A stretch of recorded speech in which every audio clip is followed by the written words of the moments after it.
कालेश्वरं रुद्रं ज्योतिर्लिङ्गं नमाम्यहम् मृत्युञ्जय महादेवं शङ्करं सुखदायकम्।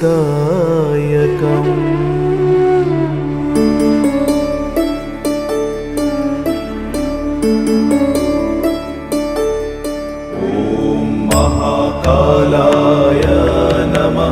ॐ कालकालाय नमः। ॐ ज्योतिर्लिङ्गाय नमः। ॐ लिङ्गरूपाय नमः। ॐ महालिङ्गाय नमः। ॐ महाभूताय नमः। ॐ भूतनाथाय नमः। ॐ आदिनाथाय नमः।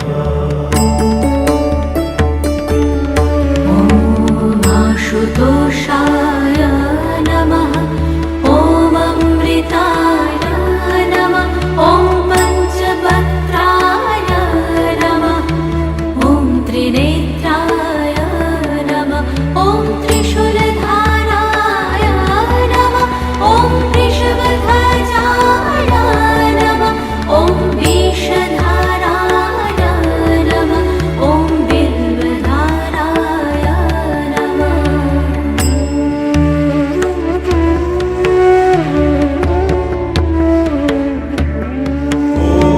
जटाधराय नमः।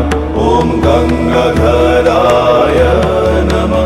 ॐ गजचर्मधराय नमः। ॐ भुजङ्गप्रियाय नमः। ॐ नन्दीश्वराय नमः। ॐ चण्डीश्वराय नमः। ॐ चन्द्रशेखराय नमः। ॐ हराय नमः। ॐ अघोराय नमः। ॐ घोरघोराय नमः। ॐ कामदहराय नमः। ॐ कलविकरणाय नमः। ॐ बलविकरणाय नमः। ॐ बलाय नमः। ॐ बलप्रमथनाय नमः। ॐ सर्वभूतदमनाय नमः।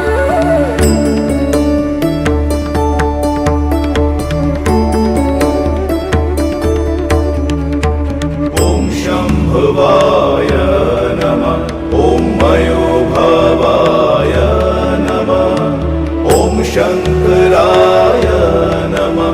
ॐ मयस्कराय नमः। ॐ शिवाय नमः।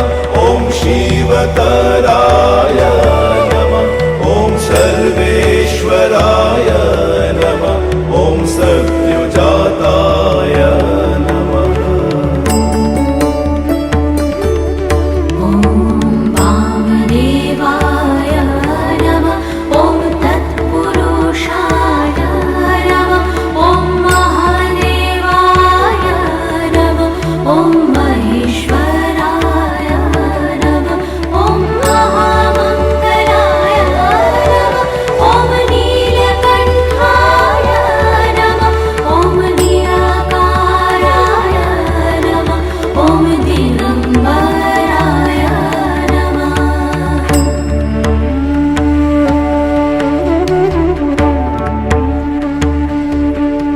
ॐ दूषणदहनाय नमः। ॐ दक्षिणमुखाय नमः। ॐ तन्त्रेश्वराय नमः। ॐ मन्त्रेश्वराय नमः। ॐ यन्त्रेश्वराय नमः। ॐ योगेश्वराय नमः। ॐ सिद्धेश्वराय नमः। ॐ शीतिरूपाय नमः। ॐ जलरूपाय नमः। ॐ अग्निरूपाय नमः। ॐ वायुरूपाय नमः। ॐ नमो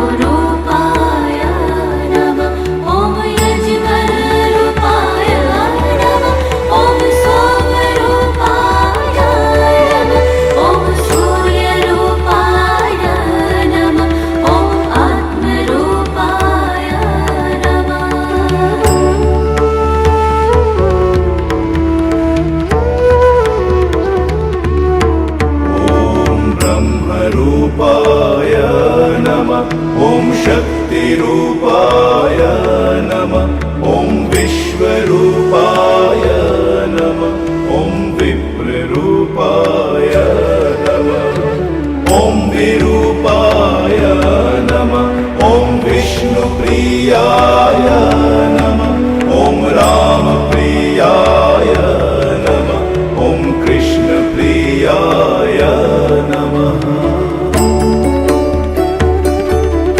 ॐ भक्तप्रियाय नमः ॐ डमरुधराय नमः ॐ नटेश्वराय नमः ॐ ताण्डवप्रियाय नमः ॐ प्रलयङ्कराय नमः ॐ महाभैरवाय नमः ॐ शशनेश्वराय नमः ॐ भस्मधराय नमः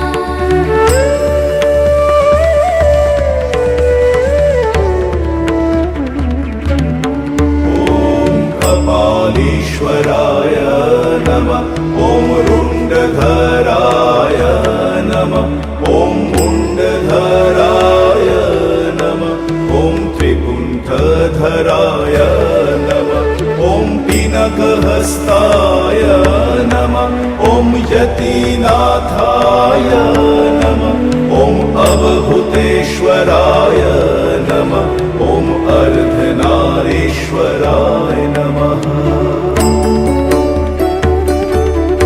ॐ त्रिलोकेश्वराय नमः ॐ उमानाथाय नमः ॐ परमेश्वराय नमः ॐ जगद्गुरुवे नमः ॐ विद्यावरदाय नमः ॐ शाश्वताय नमः ॐ शक्तिरूपाय नमः ॐ प्रणवरूपाय नमः